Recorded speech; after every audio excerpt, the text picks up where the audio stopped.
दोतोर बाबासाहेब आंबेडकराचो 62वो महापरिनिर्वाण दीस पेडण्यान मनयलो। युवा पेडणे हांणी घडोवन हाडिल्ल्या ह्या कार्यक्रमाक पेडणे नगरपालिकेचे उपनगराध्यक्ष सिद्धेश पेडणेकार, आदवोगाद संघमित्रा जाधव, निशा परवार, विदिला विर्नोडकार माचेर आसले। दोतोर बाबासाहेब आंबेडकरान आमचे खातीर जायते हक्क दिल्यात, ताचे विचार म्हळ्यारच आमचे खातीर आदर्श आसात। मात आमी आंबेडकराचे विचार आपणावच्या परस तकलेचेर घेवन भोंवतात अशी खंत आदवोगाद संघमित्रा जाधवान उक्तायल्या। दोन गोष्टी आहेत, एक भारतीय मूलभूत आणि दुसरं जी डिरेक्टिव्ह प्रिन्सिपल, म्हणजे ज्यातून आपल्याला म्हणजे महिलांसाठी आणि मुलांसाठी जे महिलांसाठी जे म्हणजे आज महिला सगळ्या गोष्टीमध्ये पुढे राज्यसभेमध्ये त्यांना इलेक्शनसाठी आपण रिझर्वेशन दिलेलं आहोत। ह्या सगळ्या गोष्टी डिरेक्टिव्ह प्रिन्सिपल ऑफ स्टेट पॉलिसीमध्ये येतात आणि मूलभूत हक्क हे आपल्याला सांगायची गरजच नाही, कारण सर्वजण आपण मूलभूत हक्क हे तर सर्वजण आपण अंमलात आणलेले आहोत। कारण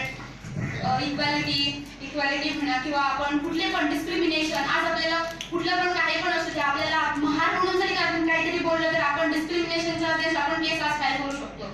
पण त्यावेळी आपल्याला असं नव्हतं की आपल्याला काहीतरी म्हटलं की चला ठीक आहे, आपल्याला काही हक्कच नव्हता। पण आज भारतीय संविधानाने आपल्याला जो हक्क दिलाय तो हक्क कुठेतरी आज कमी वाटतंय असं पण वाटतंय, कारण आम्ही आजची पिढी बाबासाहेबांचे विचार डोक्यावर घेऊन चाललोय, डोक्यात घालून नाही चाललोय।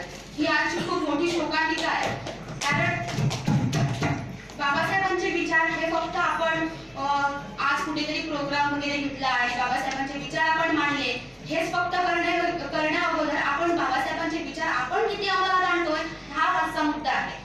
आणि आज खूप कमी अशी मुलं पण खूप कमी शिकलेली आहेत। बाबासाहेबांनी सर्व गोष्टी आपल्याला शिका, संघटित व्हा, संघर्ष करा, आपण सर्वजण बोलतोय, पण किती अशी मुले आहेत आज, कुठली पण परिस्थिती असू दे। दोतोर बाबासाहेब आंबेडकराचे विचार आमचे खातीर खूप म्हत्वाचे आसात।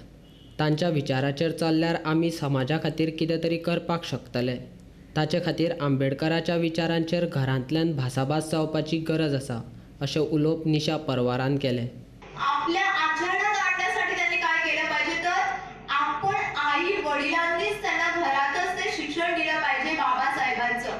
म्हणजे काय, आम्ही वर्षानुवर्ष जयंती साजरी करू आणि जयंतीच्या निमित्तानंच फक्त बाबासाहेबांचे विचार ऐकू हे नाही, तर हर रोज घरात बाबासाहेबांविषयी चर्चा केली पाहिजे आपल्या मुलांबरोबर।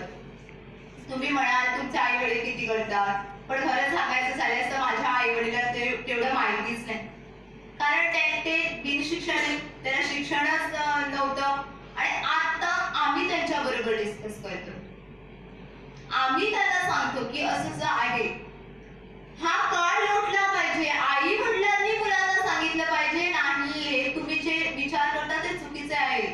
आपल्याला माहिती आहे महाराष्ट्रामध्ये मोठी चळवळ होते म्हणजे नेमकं काय, तर बाबासाहेबांचे विचार त्यांच्या लहानपणीतच रुजलेले असतात आणि म्हणूनच ज्यावेळी ते मोठे होतात त्यांना वेगवेगळे दृष्टिकोन घेऊन ते पुढे येतात। बाबासाहेबांनी शिक्षणाचं महत्त्व सांगितलं, हे दूरदृष्टी ठेवूनच सांगितले असणार, कारण की त्यांना माहिती आहे शिक्षणामुळे स्त्री आणि पुरुष हे समान बनणार।